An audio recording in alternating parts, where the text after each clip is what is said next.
I'm Chris Kreuter. I'm the managing director of our Toronto office for Bloom Digital Marketing. And I'm with Tom, who's a president of Bravado Designs. Tom, maybe you could talk a little bit about Bravado Designs and your role.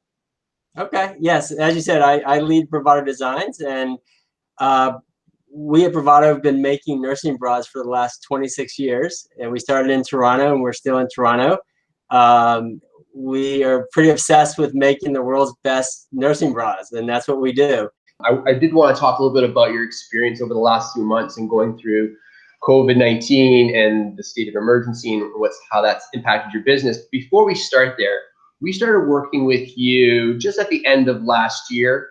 You brought us on to help you with your digital program. Can you kind of talk a little bit about when you guys decided to look at your digital program and figure out that you needed to make some investments and make some improvements? Kind of tell me what your outlook was at the time and what your plan was. Yeah, well, it's interesting. It actually had a lot to do with our decision to launch a new product line. So we actually, I have to go back to, as I said, we make nursing bras, but we would hear from so many of our customers that they would want to wear our bras after nursing, and they would wear them for years afterwards. And we kind of came up with the idea that we should try making normal everyday bras. And we decided when we were going to do that, we would do it on our website, and we would focus on selling on our website. So it got us very focused on how do we make sure we are much better at e-commerce. And there was a lot of things, the digital experience on our e-commerce site had to improve, and our team did a lot around CRM and improving that. We had to really improve the back-end logistics, which our logistics team, focusing with our warehouse partners, also had to do. And then the final piece of the puzzle is we had to get much smarter about how we engage consumers, digital advertising, making sure we understand return on investment, things like that, which we understood, but we really did not ever take it super seriously before. And so it's funny because this all started with how do we launch this new product line? But then there was the convergence of the launch of the new product line with the COVID-19, and it all kind of came together at the same time this spring. Yeah, so which is really interesting because you really started to, the timing was perfect essentially, right? Yeah. You started to lay down the framework, build the structure for all of your paid media programs, start working on process, start getting our feet wet, trying to get a real program in place that we could start working efficiently. And then, as you said, starting in March, everything sort of the wheels fell off the bus, as they say.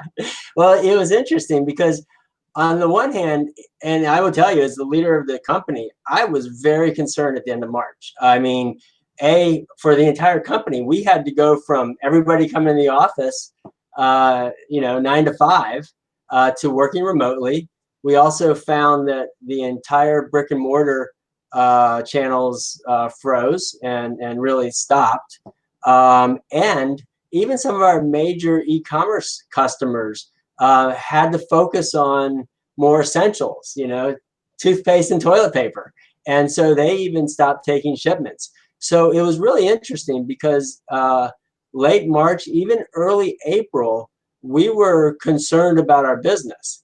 And I'm still, I'm paid to be concerned. But what's happened in the interim is we've seen a massive shift to e-commerce purchasing. You talked a little bit about launching the Everyday Bra.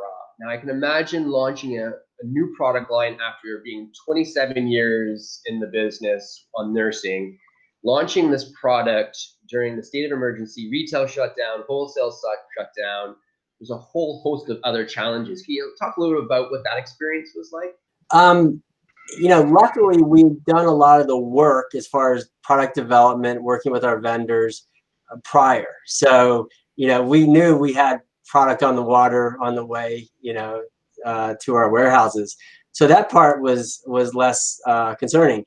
But I'll tell you, the interesting part was before we launched that product line in May, we already started seeing a shifting in how people were buying. and we saw people buying more from our website and more from our big partners on e-commerce. So I actually wanted to get that started as soon as possible.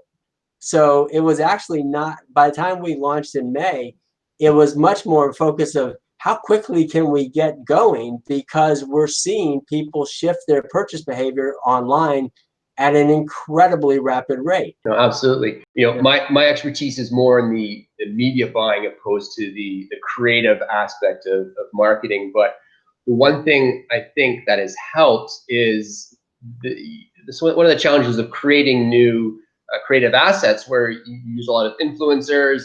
You didn't have access to large productions or studio work, right? Because everyone needs to remain at home. So you really leveraged influencers and the content that was created in their own homes. And I think that probably helped make a connection, because it was really, people could relate to, this was their situation. This is how they were living every day. Now they see products being presented to them in a very similar type of environment. And I think there was probably some sort of connection that was made between the consumer and your advertising. Yeah, no, you're absolutely right. I mean, what is the expression?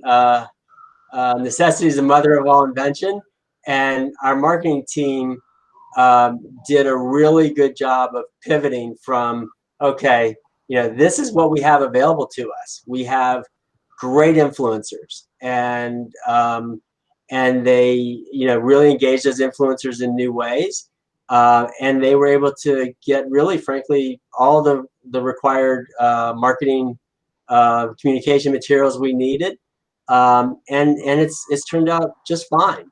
In fact, I think we may have learned stuff, like many parts of what's happened through the whole COVID-19 pandemic. I think we've learned things that will probably stay with us much after this is all over, hopefully. I really want to thank you again for taking the time. I really enjoyed our conversation, and I'm looking forward to us continuing to work on growing your business. Well, thank you. You guys really have made a great impact. I really mean that. And it's really nice to be able to see that. I can see the increase in top line, and I can also see the metrics. And you got to see both. You got to see your top 9 numbers grow, and you also have to see the metrics on return on investment, on advertising and stuff like that. And in working with Bloom, I'm seeing both.